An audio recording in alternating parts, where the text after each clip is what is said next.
Pumbavu huyu. Kafanyaje? Yes, kataka VIP. Alikuwa anategemea nini kwangu? Sasa, kwani wewe ukumwambia kuhusu VIP? Sijui mwenyewe. Yeye sijui alikuwa anajua chai, sijui alikuwa anajua nini. Shauri yake mwenye mimi sishamlipa hela. Ananitetemesha mimi huyu. Mwehu nini huyu? Eti ananipiga simu kwa ananilia mimi Madam Suji. Eti Madam Suji umeniangusha jimba bovu, umeniua, kaenda kupima. Sasa kama nenda kupima kakuta kasirika mimi nifanye nini?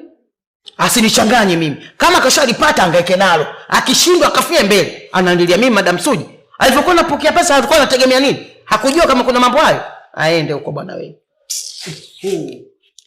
Si kama yule kijana wako Toni. Siku ile nakula vitu vyangu anaanza kwa nini? Unaniua nikamuuliza ninachokuwa mimi kitu gani? Ulipokuwa unataka vitu vizuri ulikuwa unategemea nini? Mambo mazuri ndo hayo. Sasa hivi huyo ameshazoea. Sasa hivi anakula vyangu kama kawaida.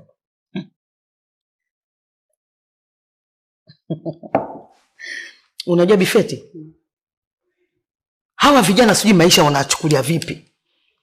Yaani katika akili zao wanaona maisha ni mteremko. Anajua mimi nikimpata mama kama mimi au kama wewe, anajua yes pesa ipo. Hawajui kama sisi ni ma-VIP. Sasa tamaa zao ndo zinazowaponza. Wanataka maisha mazuri, wanataka walale pazuri, wanataka wale pazuri, mtu anataka drive gari. Unategemea nini katika akili yako? Si ndo hapo. Sasa yeye kashaenda kupima, kashakutwa na HIV. Mimi nimsaidie nini? Hakujua. Tamaa inawaponza na bado watazidi kuponzeka. Tena sio huyu, ni wengi wataponzeka.